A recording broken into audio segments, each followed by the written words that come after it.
welcome to Tales with Mrs. Turner with myself, Mrs. Turner. And today I'm going to read a very, very popular story, and it's one of my favourites. I hope it's yours too. It's called Elmer, but it's no ordinary story. It's my bumper book of Elmer stories, and the author is David McKee. Inside you can see it has 4 stories because it's the bumper book of Elmer. It has the first story, which I'm going to read to you today, Elmer, Elmer again, Elmer on stilts, Elmer and Wilbur. And there we have Elmer. There was once a herd of elephants. Elephants young, elephants old, elephants tall, or fat or thin. Elephants like this, that, or the other. All different, but all happy and all the same colour. All, that is, except Elmer.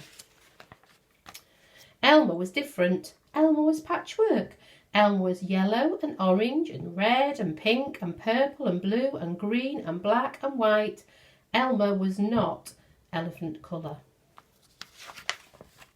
It was Elmer who kept the other elephants happy. Sometimes he joked with the other elephants. Sometimes they joked with him. But if there was even a little smile, it was usually Elmer who had started it.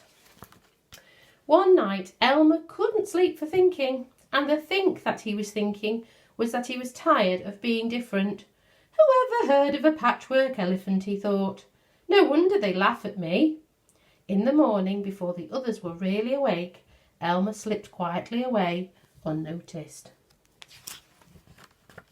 As he walked through the jungle, Elmer met other animals. They always said, "Good morning, Elmer." Each time Elmer smiled and said, "Good morning." After a long walk, Elmer found what he was looking for, a large bush. A large bush covered with berries. A large bush covered with elephant-coloured berries. Elmer caught hold of the bush and shook it until all the berries fell onto the ground. Once the ground was covered in berries, Elmer lay back and rolled over this way and that way and back again. Then he picked up bunches of berries and rubbed himself all over, covering himself with the berry juice until there wasn't a sign of any yellow or orange or red or pink or purple or blue or green or black or white. When he had finished, Elmer looked like any other elephant. After that, Elmer set off back to the herd.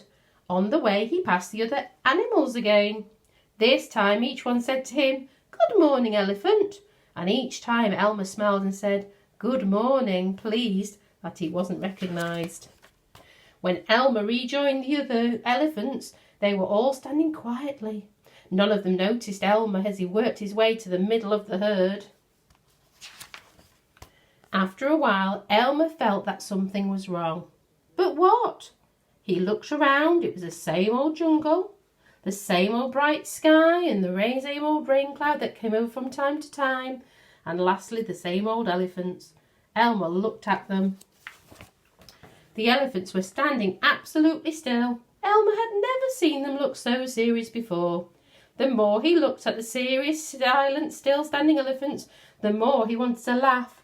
Finally, he could bear it no longer. He lifted up his trunk and at the top of his voice shouted, "Boo!" The elephants fell and jumped all the way in surprise. "Oh my gosh and golly," they said, and they saw Elmer helpless with laughter. "Elmer," they said, "it must be Elmer." Then the other elephants laughed too, as they had never laughed before. As they laughed, the rain cloud burst, and when the rain fell on Elmer, his patchwork started to show again. The elephants still laughed as Elmer was washed back to normal. "Oh, Elmer," gasped an old elephant, "you've played some good jokes, but this has been the biggest laugh of all. Didn't take you long to show your true colours." "We must celebrate this day every year," said another. "This must be Elmer's day, and all elephants must decorate themselves, and Elmer will decorate himself an elephant colour." So that's exactly what the elephants do. On one day a year, they decorate themselves and go on parade. And on that day, if you happen to see an elephant, an ordinary colour, you know it must be Elmer. Oh, I hope you enjoyed hearing that story as much as I enjoyed reading it to you.